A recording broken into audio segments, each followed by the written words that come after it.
আমি পিয়ালি আবার চলে এসেছি আপনাদের সামনে একটা নতুন রান্নার রেসিপি নিয়ে, যেটা হেলদি এবং অবশ্যই টেস্টি। তো সর্বপ্রথম এর জন্য আমি কড়াইতে প্রায় 1.5 কাপ মতো সুজি নিয়ে নিয়েছি এবং সেটাকে আমি আগে 5 থেকে 7 মিনিট ভালো করে ভেজে নিচ্ছি।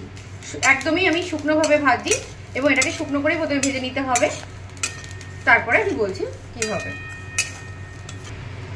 সুজিটা আমি ভালো করে লাল করে ভেজে নিয়েছি। এবার আমি কড়াইয়ের মধ্যে জাস্ট 1 চামচ আর 1.5 চামচ মতো ঘি দিলাম, কারণ আমি পুরো রান্নাটা ঘিতে করছি। আপনারা চাইলে সাদা তেলেও করতে পারেন, মানে রিফাইন তেলেও করতে পারেন।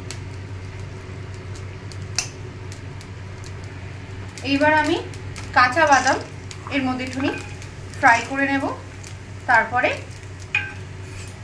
কিছুক্ষণ এটা ফ্রাই করার পর আমি এটাকে আগে উঠিয়ে রাখবো। বাদাম আমার লাল করে ভেজে তোলা হয়ে গেছে। এখন আমি কড়াইতে ঘি তো দেওয়াই ছিল, এবার ওর মধ্যে আমি একটুখানি কালো সর্ষে ফোড়ন দিলাম।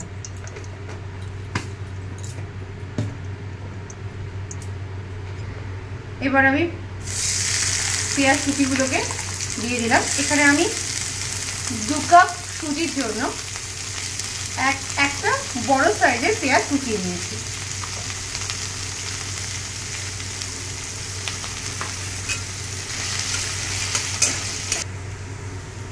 আমার এই কড়াইতে পেঁয়াজগুলো বেশ লাল লাল করে ভাজা হয়ে গেছে। এইবার আমি সমস্ত সবজিগুলো যেগুলো আমি আগে থেকে কুচিয়ে রেখেছিলাম সেগুলো আমি এর মধ্যে দিয়ে দিচ্ছি, যেমন আলু, বিনস, গাজর, মটরশুঁটি, লঙ্কা কুচি, আদা কুচি।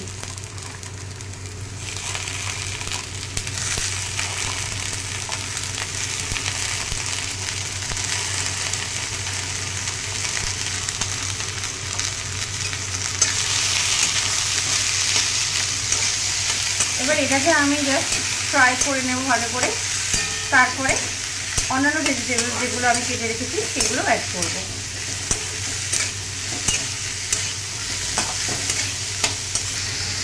এখন আমি ফুলকপিগুলোকে অ্যাড করে দিলাম এবং তারপরে আবার কিছুক্ষণ নাড়াবো। কিছুক্ষণ ভাজা ভাজা হয়ে গেলে তারপরে আমি কিছুক্ষণ এটাকে চাপা ঢাকা দিয়ে রাখবো, যাতে একটু সেদ্ধ হয়ে আসে।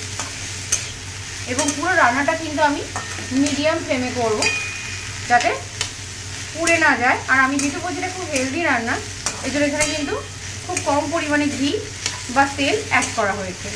আমি এখানে পুরো রান্নাটা ঘিতে করছি, আপনারা কিন্তু রিফাইন অয়েলে করতে পারেন। একটু ভাজা ভাজা হয়েছে।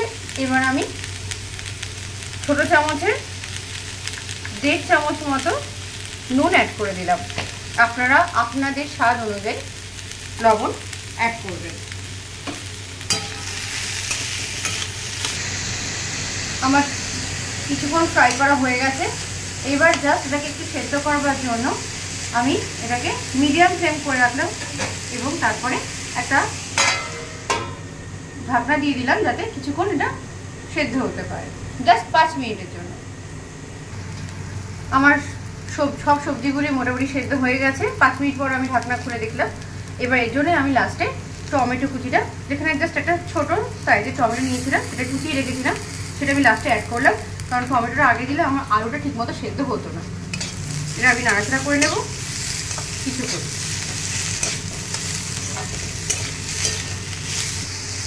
টমেটো দিয়ে আমার নাড়াচাড়া করা হয়ে গেছে। এবার আমি যে সুজিটা আগে থেকে ভেজে রেখেছিলাম সেইটা অ্যাড করব।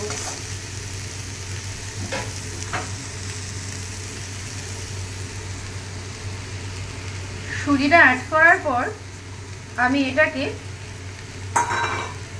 5 মিনিট ভালো করে এটার সাথে মিশাবো। তারপরে আমি জল অ্যাড করব এবং কেমনভাবে জলটা অ্যাড করি বন্ধুরা, সেটা আমি আপনাদের পরেই দেখাচ্ছি। এবার আমি জাস্ট 1 চিমটে হলুদ এখানে ছড়িয়ে দিলাম, রঙটা যাতে ভালো আসে। আপনারা চাইলে হলুদ নাও দিতে পারেন, এটা পুরোটাই অপশনাল। আর এবার আমি একটু নুন অ্যাড করব, কারণ সুজির মধ্যে আলাদা করে কোনো নুন দেওয়া হয়েছিল না। 1 চামচ মতো আমি নুন দিয়ে দিলাম, আপনারা আপনাদের স্বাদ অনুযায়ী দেবেন। দিয়ে আমি এটা হলুদ নুন দিয়ে আমি একটুখানি নাড়াচাড়া করে নিয়েছি। এবার আমি জাস্ট 1 চিমটে মতো গোলমরিচের গুঁড়ো ছড়িয়ে দিলাম, এটা টেস্টটাকে আরও এনহ্যান্স করবে। বন্ধুরা আমি আগেই বলেছিলাম যে এখানে কিন্তু জলটা মাপ করে দিতে হবে, তো আমি যে আগেই বলেছি যে আমি এখানে 1.5 কাপ মতো হচ্ছে গিয়ে সুজি নিয়েছি, তো এর জন্য আমি এখানে 2 কাপ মতো জল নিয়ে নিয়েছি। মনে রাখবেন যেটুকুনি আপনি সুজি নেবেন তার থেকে একটু বেশি জল দিতে হবে, এবং জলটা একবারে দিলে চলবে না, জাস্ট একটু একটু করে আপনাকে দিতে হবে, নইলে কিন্তু সুজিটা একদম প্যাকপ্যাকে হয়ে যাবে। এইবার আমি সময় নাড়াচাড়া করতে থাকবো, একটু করে জল দেবো আর নাড়াচাড়া করতে থাকবো, এতে পুরো সুজিটা সেদ্ধও হবে আর প্যাকপ্যাকে হবে না। আর অবশ্যই কিন্তু মিডিয়াম ফ্লেমে রেখে এটা করবেন, আর নইলে তলা লেগে যেতে পারে, পুড়ে যেতে পারে। আমার বেশ কয়েকবার জল দিয়ে নাড়াচাড়া করা হয়ে গেছে, এইবার আমি লাস্ট জলটা দেব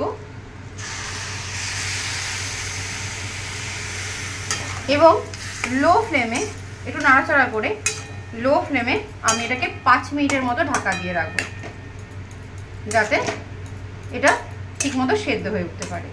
মনে রাখবেন বন্ধুরা, এটা কিন্তু অবশ্যই লো ফ্লেমে করতে হবে, নইলে কিন্তু সুজিটা তলা লেগে যাওয়ার চান্স আছে। এবার আমি এটাকে ঢাকা দিয়ে রাখছি 5 মিনিটের জন্য।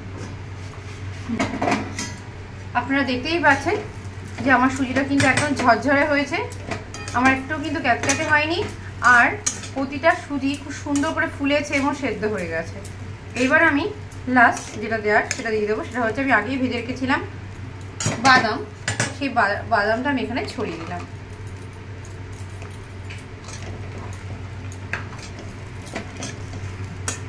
সর্বশেষে আমি এটা দিয়ে একটু নাড়াচাড়া করার পর আমি এবার ধনেপাতা কুচিয়ে রেখেছিলাম সেটা ছড়িয়ে দেবো।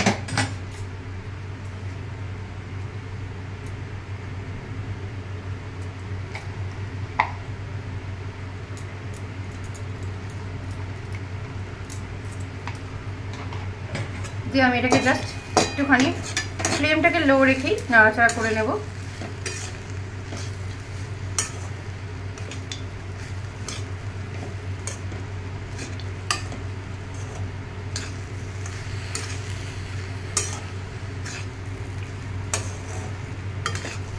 আপনারা নিজেরাই দেখতে পাচ্ছেন যে সুজিটা কতটা ঝরঝরে হয়েছে। বেশিরভাগ বন্ধুরাই এটা বলেন যে সুজির পোলাও করতে গেলে বা উপমা করতে গেলে একদম গলে গলে যায় বা লেগে আসে, তো আপনারা এই প্রসেসটা ইউজ করবেন, তাহলে দেখবেন একদম ঝরঝরে হবে এবং খেতেও খুব সুস্বাদু হবে। আর অবশ্যই এটা কিন্তু খুব হেলদি একটা রেসিপি। তাই যদি এটা আপনাদের ভালো লেগে থাকে তাহলে প্রচুর প্রচুর লাইক করবেন, অবশ্যই আপনাদের গুরুত্বপূর্ণ মন্তব্য কমেন্টের মাধ্যমে আমাকে জানাবেন, আপনার বন্ধুদের কাছে শেয়ার করবেন যাতে এই সুন্দর টেস্টটা তারাও উপলব্ধি করতে পারে। আর এরকম ভালো ভালো ভিডিও যাতে আপনারা সবার আগে পেতে পারেন তার জন্য অবশ্যই চ্যানেলটাকে সাবস্ক্রাইব করবেন, আর নিচে থাকা বেল আইকনটাকে প্রেস করতে ভুলবেন না, যাতে সমস্ত ভিডিওগুলো আপনারা আগেই পেয়ে যান নোটিফিকেশনগুলো। ঠিক আছে, তাহলে আজকের মতো বাই।